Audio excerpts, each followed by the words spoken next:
Hi everybody. Today we are in Alleghany State Park in western New York, and we are at a place called the Thunder Rocks, and these are the Thunder Rocks. You can see them all here. These are the result of glaciers, but probably not in the way that you're thinking. Were not rocks brought here by the glaciers. These are the rocks that are left behind after the glaciers took away everything else that was soft around it.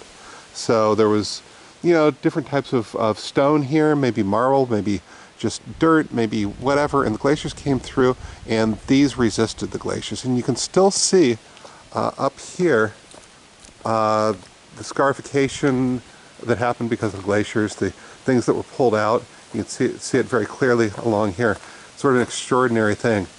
And they kind of rise up like mythological things coming out of the ground. And in fact, they are coming out of the ground. They go way down into the ground. This is what the mountain is made of, right? This massive thing. So this is ballasted thousands of feet down, maybe. And here you can see also it's autumn. You can see up on top. I don't know if you can see that or not. I'll zoom in a little bit. That there's a little bit of dirt on top of a lot of these rocks. A little bit of vegetation. And this one even more so. Go out, you can see the rock, and then come back in.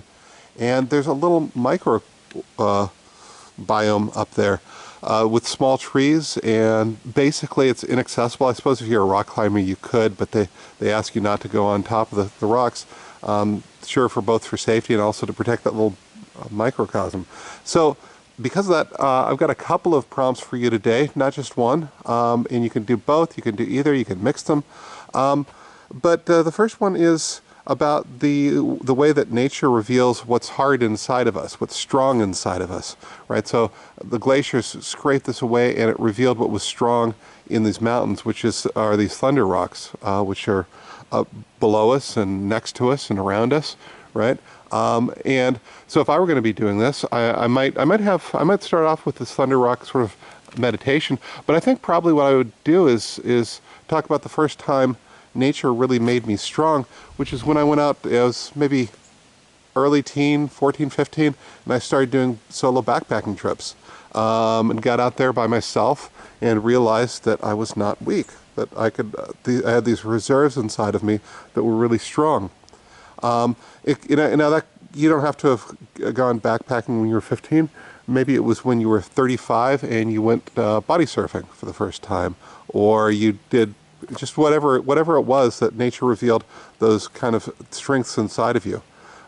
Maybe it's hard in kind of a negative way, right? Maybe you saw what was almost difficult about you, that sort of thing. I've had that as well, as I've been way out in the woods, and it's just going badly, and I start becoming kind of grumpy. Right? That works too.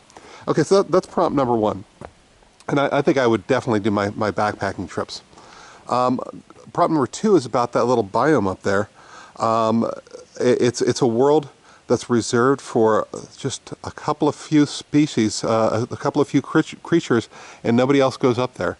So, and we all have these places. So you could write about this place, or you could write about your own place that's your own little world.